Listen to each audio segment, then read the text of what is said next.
el nombre del Padre, del Hijo y del Espíritu Santo. Amén. Hermanos, que Dios los llene de alegría y de paz en la fe, y que el Espíritu Santo esté constantemente con todos ustedes. Santo Espíritu. Oremos. Bueno, a las intenciones que nos han hecho presentes recién, vamos a pedir por la salud de Miguel Rush, que integra la Secretaría de Cultura de la Municipalidad.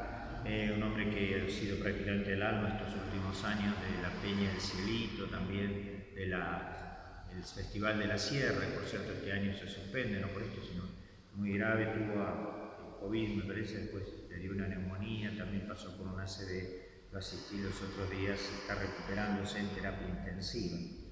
Vamos también hoy a sufragar el alma del querido amigo, compañero de trabajo en la docencia en el Colegio San José, el profesor Diego Bustos, que también falleció víctima del COVID esta semana. Pedimos por él, por su familia. Y vamos a orar de un modo muy especial por María Paz y Gonzalo, que inmediatamente después de la misa serán bautizados, incorporados a la familia de los hijos de Dios mediante el sacramento del bautismo. Dios Todopoderoso y Eterno, ordena nuestra vida según tu voluntad, para que, en el nombre de tu Hijo amado, podamos dar con abundancia frutos de buenas obras, por nuestro Señor Jesucristo, tu Hijo, que vive y reina contigo en la unidad del Espíritu Santo, y es Dios por los siglos de los siglos. Amén. El tiempo está cumplido, está cerca el reino de Dios. Conviértanse y crean en la buena noticia. 3 oraciones claras, contundentes, en el inicio del Evangelio de Marcos, que nos va a acompañar a lo largo de todo este año. Este Marcos que nos muestra a un Jesús siempre en movimiento y poniendo en movimiento a aquellos a quienes Él se acerca o también a aquellos que se acercan a Él por alguna cuestión. Siempre en movimiento y poniendo en movimiento a los demás. Y como diría Carlitos Balá, el movimiento se muestra moviéndose, ¿no? Entonces es una invitación hoy también a todos nosotros a movernos para dar respuesta a un llamado del Señor. Este texto de hoy tiene para mí 2 partes.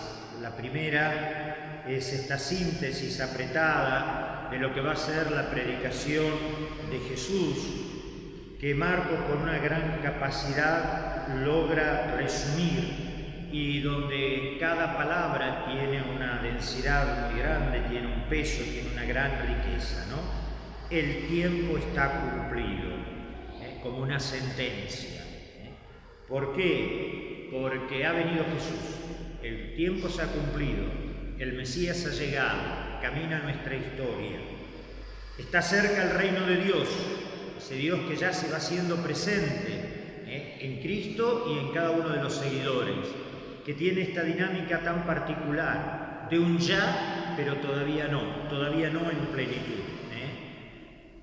Porque va a hacer falta todavía muchísimos siglos hasta que ese reino de Dios resplandezca en los corazones de los creyentes, de los bautizados, y pueda hacerse más presente todavía en el mundo de hoy.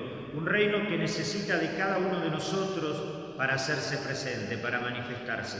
Porque el reino de Dios no lo vamos a encontrar en la tierra, no vamos a excavar allí para ver dónde está, como buscando un tesoro o un metal precioso, no. Tiene que estar en nuestros corazones abiertos, dispuestos a vivir la buena noticia. Por eso ese llamado tan fuerte. Conviértanse, cambien su vida, crean en la buena noticia. Creer es ponerla en práctica, porque podemos hacer un acto de fe muy intelectual, pero la fe lleva una procesión, como dice el padre Mamerto Benapache, que no tiene kilómetros, ni cuadras, ni nada de eso. Tiene apenas 50 centímetros, pero nos puede llevar toda la vida a hacerla y bajar lo que razonamos con la fe de la mente al corazón para que se haga vida a través de nuestro obrar. Por eso esta sería la primera parte, este anuncio, esta síntesis apretada, resumida por Marcos, de lo que va a ser la misión de Jesús, y a la cual Él nos invita a todos, a predicar y anunciar la buena noticia. Y la segunda parte nos muestra hoy a un Jesús que va a buscar colaboradores para llevar adelante este proyecto del reino de Dios, que, como les dije, ya con su sola presencia se ha hecho presente, pero que, como dije también, necesita todavía muchos siglos por delante para que sea una realidad palpable entre los hombres y en el mundo. Y vemos a este Jesús comenzar esta búsqueda de colaboradores con prisa y sin pausa. Pasa, habla poquito, llama y sigue. Y llama a otros y sigue. Por eso, con prisa y sin pausa. Vemos a un Jesús en una búsqueda de colaboradores con una gran lucidez y perspicacia, distinguiendo también claramente entre el pequeño grupo de los colaboradores más comprometidos, a los cuales se lo va a llamar apóstoles, distinguiéndolos así de la multitud de simpatizantes. Podríamos decir hoy, en línea con lo que dijimos el domingo pasado, ¿no? De aquellos que escuchan al Señor, de aquellos que oyen hablar de Él. Hay muchos que oyen hablar de Él, pero pocos que escuchan al Señor.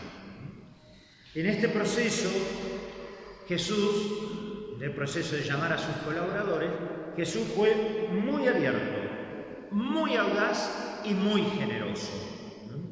Porque en este camino, en este proceso, Él va a llamar a sus colaboradores y amigos más íntimos. ¿Y en qué se va a distinguir de lo que a veces hacen otros cuando llaman y buscan colaboradores? En el campo de la vida social, de la vida política y religiosa. Remarco, y religiosa. Remarco, y religiosa.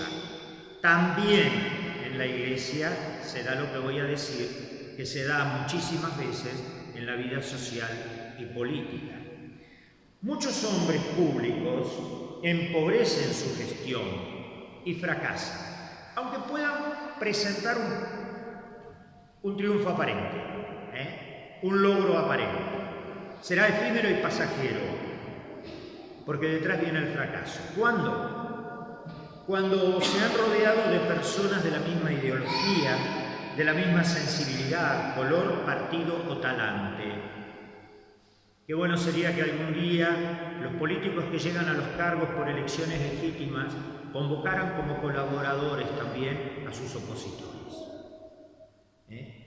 Porque de esta manera, entonces, no excluirían, como hacen muchos que llaman a los de su propia ideología, sensibilidad, color, partido o talante, excluyendo así a aquellos que puedan hacerle sombra o ser testigos críticos de su acción y de su comportamiento. No lo digo solo en la vida social y política, recuerden que remarqué también en la vida religiosa, también en la jerarquía de nuestra Iglesia. Muchos llamando a personas de su ideología, rodearse de esas personas que van a ser más que colaboradores, a veces aduladores, van a fracasar. Porque no quieren nadie que les haga sombra, que sean testigos críticos de su actuación o de su comportamiento. No es así Jesús. Y esto lo demuestra ya en la elección de estos 4 primeros colaboradores. Jesús se va a rodear de gente de toda procedencia y cultura. En el ámbito donde se movía Jesús había 2 culturas predominantes, la judía y la helénica, o sea, la cultura griega. Y por eso elige a personas de muy diverso temperamento y carácter. De muy diverso temperamento y carácter. Por ello no debe extrañarnos que entre ellos, o sea, entre los apóstoles del Señor, entre los 12, entre sus colaboradores más íntimos, hubiese muchas veces malentendidos y discusiones. Fíjense que la Iglesia, yo sostengo firmemente que durante siglos ha dado santidad siempre, porque es Cristo el que la conduce, Pero en el gobierno visible a veces de la Iglesia se ha dado que se ha querido idealizar una forma de ser ministro o sacerdote. Entonces se han armado no seminarios de formación, sino a veces casas de deformación, porque se ha puesto un molde, queremos que el cura sea de esta manera, y metemos ahí un hombre, aunque sobre carne por los 4 costados, y tratamos de sacar sacerdotes. Y así ha sido, y así se ha visto después las defecciones, los abandonos del ministerio. A veces comprometiendo a la gente con el caramelito. Bueno, si vos venís a nuestra congregación o a nuestro seminario, vas a tener esto, vas a tener aquello, nosotros prometiendo cosas que Jesús nunca prometió. Al contrario, él mismo dijo, vengan, yo no tengo ni dónde apoyar la cabeza, ¿no? Y yo sé de congregaciones que sus promotores vocacionales han prometido cama, comida, eso se lo daba a cualquiera, ¿no? Pero bueno, iban a las familias, a veces campesinas, con muchos hijos. Está bien, una vez que estaban allí adentro, muchos decían, ¿cómo voy a decir que no después de haber recibido tanto? Y llevaban adelante una vida tortuosa, de dolor, de sufrimiento, ¿no? Y hoy pasa, a veces cuando uno escucha que en ciertas comunidades o ciertos laicos critican a los curas o nos critican porque somos tan distintos en la manera de pensar, es que justamente ahí está la riqueza de un presbiterio. Ahí es donde está la riqueza de la iglesia particular, con su obispo y sus sacerdotes a veces pensando distinto. Ay, pero mirá vos, no se entienden en esto porque somos humanos, porque también tenemos nuestras ideas, ¿no? Es como una gran familia, el presbiterio. Como decía ese cuento tan lindo de la mamá que se le criticaba, ¿no? Decía, sí, tengo 5 hijos, como los dedos de la mano, todos en una, pero todos distintos. Imagínense ustedes si los dedos de la mano fuesen todos iguales. No tendríamos a veces esta capacidad de aprender cosas, de hacer, de desarrollar una motricidad más fina, porque seguramente el dedo más largo que lo que tiene que ser estorbaría al otro, ¿no? Entonces tenemos que aprender a vivir en esta diversidad y tener este ejemplo de Jesús, que no los eligió a todos iguales, muy distintos, en cultura, en formación, en conocimiento, en sabiduría. Por eso el relato vocacional de hoy tiene 2 características diversas, muy distintas a las del domingo pasado. Y uno podría preguntarse, pero padre, a ver, el domingo pasado ¿no escuchamos que Juan el Bautista estaba allí con sus 2 de sus discípulos y cuando ve pasar a Jesús le dice, este es el Cordero de Dios, y Andrés y el otro lo siguen y tienen ese diálogo con él, dónde viven, vengan y lo verán, fueron y vieron, pasaron con él todo el día, y que además dijimos, terminada esa tarde con el Señor, fueron a buscar a los otros y Andrés fue y le dijo, oye, mirá, al hermano Simón le dijo, vení, encontramos al Señor, al Mesías, se lo lleva, se lo presenta, Jesús lo mira a los ojos y le dice, tú eres Simón, en adelante te llamarás Cefas. Y hoy vemos a Jesús pasar a la orilla del lago y encontrarse con Andrés y con Pedro otra vez, tirando las redes al mar, y decirle, venga, yo los voy a hacer pescadores. ¿Cómo? ¿No se habían encontrado ya en el Evangelio? Sí, tranquilamente. Lo que pasa es que si nosotros intentamos armonizar estos 2 textos, vamos a privar a cada narración de su sentido peculiar. Y las 2, para mí, se complementan perfectamente. ¿Cómo? De este modo. A ver, Andrés y el otro discípulo se encontraron con el Señor, fueron, vieron dónde estaba, salieron entusiasmados, lo llamaron a Simón, se lo presentaron, Jesús le dijo. Y hoy el Señor lo vuelve a llamar. ¿Y por qué no? ¿Por qué no pensar que en el Evangelio del domingo pasado ese encuentro con el Señor fue un encuentro de conocerse, de ponerse frente a frente y de hacer Jesús a ellos una propuesta? Pero no obligarlo a decir, bueno, miren, vengan conmigo porque si no vienen ahora se condenan. No. Habrán conversado con él, les habrá dicho, bueno muchachos, este es el proyecto que yo tengo, para esto yo los necesito a ustedes. Piénsenlo, cuando puedan me dan una respuesta. Y entonces, unos días después, pasa el Señor por la orilla del lago, y ahí es donde lo ve a Simón y a su hermano Andrés tirando las redes. Y ahí le dice esta frase tan linda: venga, que yo los voy a hacer pescadores de hombres. Y ellos, dejando las redes, lo siguen. Da unos pasos más y se encuentra con Juan y Santiago, hijos de Zebedeo. Unos estaban pescando y los otros arreglando las redes. Estaban con su padre Zebedeo. Y entonces también los invita a dejar todo y así. Y fíjense que el Evangelio termina diciendo que Juan y Santiago, hermanos, dejando en la barca a su padre Zebedeo y a sus jornaleros, los siguieron. Algunos detalles, a ver. Unos estaban pescando, Juan y Santiago arreglando las redes, y estaban con su padre. A mí me llama la atención esto de que cuando ellos dejan, no dejan solo al padre, sino también a los jornaleros.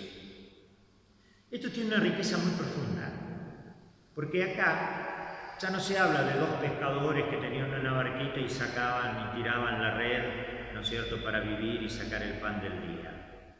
Había jornaleros.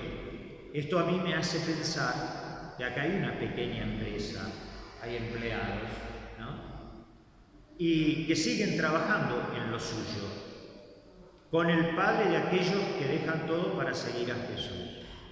Y toda una enseñanza. El que no tiene nada, tiene poco, la barquita y la red y su trabajo, dejan incluso su trabajo para seguir al Señor. Andrés y Simón.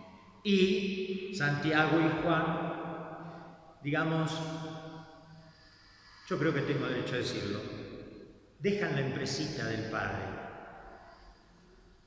Piensen ustedes en ese padre que a lo mejor pensó en esos hijos para que sigan esa empresa, pero ellos siguieron el ejemplo, el llamado del Señor. Lo dejaron con sus jornaleros. ¿Entienden esto? Es decir, el abandono por seguir al Señor, el abandono de todas las cosas. Pero para mí hay una cosa todavía muchísimo más importante. Simón y Andrés, puede que según el Evangelio del domingo pasado ya habían tenido un encuentro con el Señor. Y son los primeros en ser llamados hoy en este Evangelio. Y muchas veces nosotros podemos obrar por imitación, pero también confiando en que aquellos que hacen esto lo están haciendo convencidos y saben lo que están haciendo y saben que lo están haciendo bien, porque eran primos. Y estos dos, Juan y Santiago, al ver que estos dos amigos, casi miembros de su familia, dejan todo y lo siguen a Jesús, siguen ese ejemplo también. ¿Pero qué los une a los cuatro? La respuesta, sí, pero mucho más. Que son sorprendidos por el Señor en la tarea cotidiana. Es decir, Dios no viene a decirnos con bombos, platillos, coro de ángeles y de trompeta: mirá, vení, te necesito, quiero que seas pescador de hombres. No. Cortito y al pie. Venga, yo los voy a hacer seguidores de hombres. Y los otros lo siguen. ¿Qué estaban haciendo? Tirando las redes. Y dice el Evangelio que dejando las redes de la barca, lo siguieron. Y los otros dos lo mismo, lo siguen. ¿Dónde fueron sorprendidos por el llamado del Señor? En la tarea cotidiana. Es ahí donde tenemos que aprender a ver al Señor que nos sorprende, que nos llama, que nos habla, que nos marca un camino, que nos invita a seguirlo, que nos invita a esa renuncia a veces a nuestros propios proyectos, para realizar el gran proyecto de Dios. Schnakenburg, un especialista en Sagrada Escritura, dice que en la llamada de estas dos parejas de hermanos se adivina la incipiente convocatoria del pueblo de Dios. Y este es el primer paso hacia la formación de una nueva comunidad. Podríamos decir entonces que este texto, además de resumir apretadamente lo que va a ser la predicación de Jesús, es también el primer germen de la Iglesia. Y así como aquellos 4 discípulos, el Señor los llamó, ellos lo dejaron y lo siguieron. También nos llame a nosotros todos los días, en la cotidianidad de nuestra tarea, a trabajar con Él, a hacer presente el reino de Dios, y a predicar con nuestra conducta y con nuestra propia conversión lo hermoso que es dejarse amar por el Señor.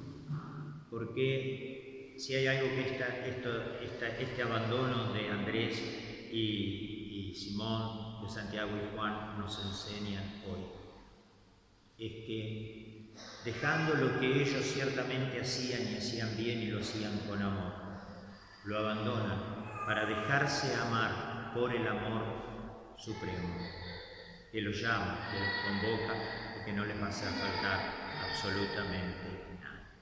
Tengamos también nosotros esta confianza, y como decíamos en el Salmo del domingo pasado, cuando somos llamados a la mañana para despertarnos a la vida, iniciar la nueva jornada, cuando nos toca encarar una tarea difícil, a veces con muchas contradicciones, sabemos que vamos a tener muchas dificultades, tracemos sobre nuestro cuerpo la señal de la cruz del Señor. Vayamos adelante en su nombre, como nos decía hoy la oración inicial. Ordena nuestra vida según tu voluntad, para que en el nombre de tu Hijo amado podamos dar con abundancia frutos de buenas obras. ¿Dónde? En la misión, no, allí donde tengas que trabajar, actuar y hacerte presente hoy. Miren qué lindo esto. Cuando nos hacemos la señal de la cruz al iniciar la jornada, decirle al Señor, ordena nuestra vida según tu voluntad, para que en nombre de tu Hijo amado podamos dar con abundancia frutos de buenas obras, frutos de amor. Creo en Dios, Padre Todopoderoso. Dios Todopoderoso, concédenos a los que somos vivificados por tu gracia, alegrarnos siempre con el don recibido. Por Jesucristo nuestro Señor. Amén. El Señor esté con ustedes. El Señor de todo consuelo ordene los días de ustedes en su paz y les conceda los dones de su bendición. Amén. Los libre de toda perturbación y confirme sus corazones en su amor. Amén. Para que, enriquecidos con la fe, la esperanza y la caridad, practiquen el bien en la vida presente y puedan llegar felizmente a la eterna. Y la bendición de Dios Todopoderoso, del Padre, del Hijo, del Espíritu Santo, descienda sobre todos ustedes, su familia, y los acompañe siempre. Bueno, hemos celebrado el amor de Dios en este Día del Señor. Gracias a todos por haber estado. Que terminen bien este día y tengan una hermosa semana. Hermanos, podemos irnos en paz. Demos gracias a Dios.